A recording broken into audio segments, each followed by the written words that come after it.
उमेदवार असताना सुद्धा 5 वर्षामध्ये कोपरगाव शहरातला कायमचा जो प्रश्न होता पाणी पाणी पाणी, हा जर आशुतोष दादा 5 वर्ष सोडू शकते तर तुम्ही का सोडू शकले नाही? कोपरगाव शहरातील रस्त्याला तुम्ही रस्ते बनवू शकले नाही, आशुतोष दादांनी बनवले ते तुम्ही का करू शकले नाही? का 20-25 समाजाला तुम्ही समाज मंदिर देऊ शकले नाही? का बरोबर पोलीस लोकांना तुम्ही वसाहत निर्माण करू शकले नाही? का तुम्ही उपजिल्हा रुग्णालय करू शकले नाही? आज उपजिल्हा रुग्णालय म्हणजे अशी परिस्थिती का त्या ठिकाणी 50 ICUचे बेड आहे, जे आपल्यासारख्या स्लम एरिया मधल्या लोकांना दवाखान्याचा जर अर्जंट काही प्रॉब्लेम आला तर आपल्याला कोणत्या दवाखान्यात यायचा प्रश्न आपल्या डोळ्यासमोर येत राहतो आणि पहिल्या डोळ्यासमोर येतं का पेशंट वाचवायचं की पैसे पाहायचे. पण आशुतोष दादांनी उपजिल्हा रुग्णालयाचं 50 ICU बेडचं केलं. त्या ठिकाणी आपल्या सगळ्यांना पुन्हा हा प्रश्न येणार नाही. जर कोणावर जर वाईट प्रसंग आला तर त्या ठिकाणी उपचार कमी पैशात होतील. अशा प्रकारे आशुतोष दादांनी काम केलं. मग आशुतोष दादांनी जे विजन ठेवलं ते तुम्ही का ठेवू शकले नाही? या सगळ्या गोष्टीचा विचार तुम्ही सगळ्यांनी एक करायचा आहे. आपल्याला निवडणूक ही विकासाच्या मुद्द्यावर जायचंय. आपल्याला कोणाची हेवेदावे करायची नाही. आम्ही निवडणुकीच्या पद्धतीत आशुतोष दादा कोपरगाव शहरामध्ये काय काम करणार हे तुम्हाला आम्ही सांगतोय. आशुतोष दादा रोज तुम्हाला पाणी देणार हे तुम्हाला सांगतोय. विरोधकांचं वेगळंच चाललंय, काका असे हे तसे. अरे समोर या. आशुतोष दादा जर म्हणतोय मी तुम्हाला रोज पाणी देईल तर तुमच्या हिंमत येतो, तुम्ही बोलायला पाहिजे. आम्ही तुम्हाला रोज दिवसातून दोन वेळा पाणी देऊ, पण ती ताणत तुमची नाही, कारण तुम्ही ते काम करूच शकत नाही. अशा प्रकारचे उमेदवार समोर उभे केले हे सगळे. तुम्हाला माझी विनंती का ज्या लोकांनी कोपरगाव शहरातील रस्ते होऊ नये म्हणून कोर्टात स्टे घेतला, ज्या लोकांनी कोपरगाव शहरातील पाण्याचे तळं होऊ नये म्हणून कोर्टात गेले, अशा लोकांना त्यांची कुवत त्यांची लायकी दाखवून द्या. येणाऱ्या 20 तारखेला ते पवित्र मत जे तुमचं कोपरगाव शहरातील विकासाला द्यायचे आपल्याला. कोपरगाव शहरामध्ये पूर्वी तुम्ही एक साधारण दोन एक वर्षापूर्वी बघितलं असतं, कुठे आशुतोष दादांनी एखाद्या रस्त्याचं काम चालू केलं का लगेच बोर्ड लागायचे शेजारी. याचा पाठपुरावा आम्ही केला आहे आणि आमच्या प्रयत्नाला यश आलं. अरे तुम्ही आमदार असताना एक रस्ता करू शकले नाही. आमदार नसताना तुम्ही कोणत्या पद्धतीचे रस्ते करता? सतत कोपरगाव शहरातील जनतेला झुलत ठेवलं, पाण्यासाठी वंचित ठेवलं, रस्त्यासाठी वंचित ठेवलं आणि पुन्हा एकदा या कोपरगाव शहराचं वाटोळ करायसाठी तुम्ही पुन्हा एकदा पॅनल लावला.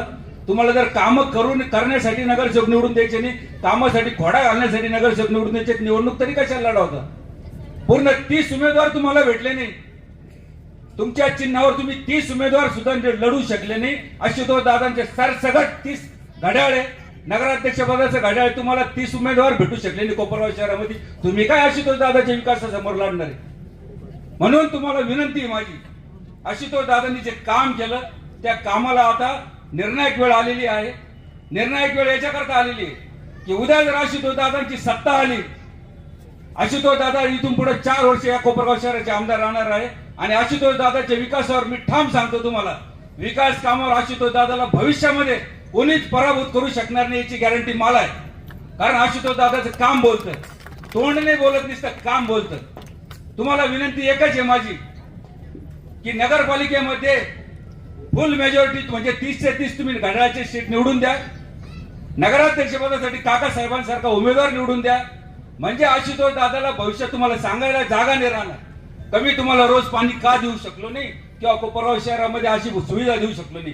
कारण खाली जर सरकार आपलं असतं, नगरपालिका आपल्या ताब्यात असली, आमदार आपला असला, सत्ता असली तर कोणाला सांगायची गरज पडणार नाही का काम नाही झालं. पण जर का तुम्ही चुकले, खाली काही बरवट झालं, समोरच्यांच्या आमिषाला बळी पडले, समोरच्या दादागिरीला बळी पडले, तर कोपरगाव शहरात पुन्हा एकदा विकास होणार नाही. जे आशुतोष दादांनी ठरवलंय मला तुम्हाला रोज पाणी द्यायचे ते देऊ शकणार नाही. कारण आशुतोष दादांच्या ज्या स्कीम आहे ते सगळे फेल करतील. यांना कोपरगाव शहरातल्या लोकांना सुविधा द्यायच्या नाही, यांना त्याच्यासाठी निवडणूक लढवायची नाही, यांच्या वैयक्तिक हेवेदाव्यासाठी. काकासाहेब कोटे नगरपालिका निवडणूक लढवायच्या आधी यांचा पूर्ण परिवार काकाकडे यायचा. काका तुमचं विजन खूप चांगलं आहे, तुम्ही खूप चांगल्या प्रकारे काम करता. पूर्ण परिवार, एक गेला का दुसरा गेला का तिसरा गेला का चौथा, सगळेजण काकाकडे यायचे. काकाने नगरपालिकेचा फॉर्म भरला, काका लगेच वाईट झाले. काका असे काका तसे, म्हणजे तुमच्याकडे होते त्यावेळेस तुम्हाला सगळं चांगलं दिसत होतं आणि काकाने थोडा तुमच्या विरोधात जायचा प्रयत्न केला, लगेच तुम्ही काकाचे हेवेदावे करायला लागले. अशा प्रकारचे लोक कोणत्याच कामाचे नाहीये. म्हणून तुम्हाला पुन्हा एकच सांगतो भविष्यामध्ये कोपरगाव शहर ही निवडणूक म्हणजे निवडणूक सारखी नाहीये, निवडणूक म्हणजे या कोपरगाव शहरातील विकासाची. आणि आशुतोष दादांचा जो कामाचा स्पीड आहे आम्ही बघितलंय. कोर्टामध्ये ज्यावेळेस 5 नंबरच्या तळाला समोरच्या लोकांनी 3-4 शेतकरी उभे केले, ते शेतकरी ज्यावेळेस सर्वसामान्य शेतकरी होते त्यांना हायकोर्ट मध्ये 3-3, 4-4 वकील यांनी दिले. एक वकील द्यायला 4-4, 5-5 लाख रुपये लागतात. वकील कशासाठी दिले? काही 5 नंबरचं तळ कोपरगाव शहरात झालं नाही पाहिजे. पाणी झालं म्हणजे कोपरगाव शहरातील महिलांना जो काही पाण्याचा त्रास आहे नागरिकांना तो झाला पाहिजे. म्हणजे असे कोर्टामध्ये जाऊन तळ होऊ नये म्हणून जे लोक गेलेले आहे यांना योग्य ठिकाणी यांची जागा दाखवायची. हे सुद्धा कोपरगावच्या जनतेला माहीत आहे. तेव्हा कोपरगावची जनता आम्हाला निवडून देणार यात कुठल्याही प्रकारची शंका नाही.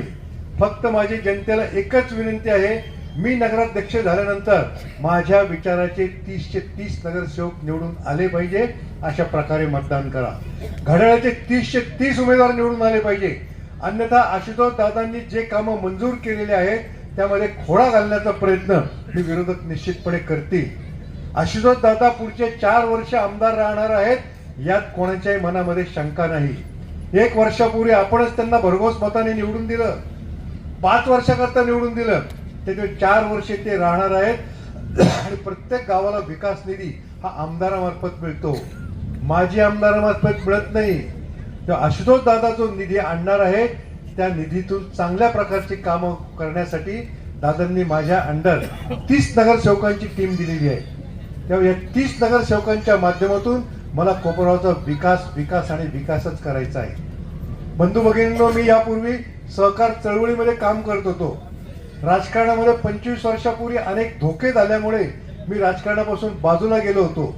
परंतु आशुतोष दादांनी मला सांगितलं, अजित दादांनी मला विनंती केली, काका तुम्ही सहकारामध्ये जे काम करतात ते काम कोपरगाव करता करा. आणि मग नाही म्हटलं तरी मी कोपरगावचा जन्मलेला मुलगा आहे. कोपरगाव माझी जन्मभूमी आहे, कोपरगाव माझी कर्मभूमी आहे. कोपरगाव करता काहीतरी केलं पाहिजे, मग आपल्या गावाकरता काहीतरी केलं पाहिजे. याकरता मी या नगराध्यक्ष पदाच्या निवडणुकीमध्ये उतरलेलो येईल. तो निधी चांगल्या प्रकारे खर्च करण्याकरता यापुढचं माझं सर्व आयुष्य हे कोपरगावकरांकरता मी समर्पित करीत आहे, कोपरगावकरांकरता अर्पण करीत आहे. यापुढे माझ्या आयुष्यामध्ये शेवटपर्यंत माझा श्वास कोपरगाव, माझा ध्यास कोपरगाव आणि माझा सगळं काम हे कोपरगावच्या विकासाकरता राहणार आहे. यामध्ये मी या महिला भगिनींना सांगू इच्छितो,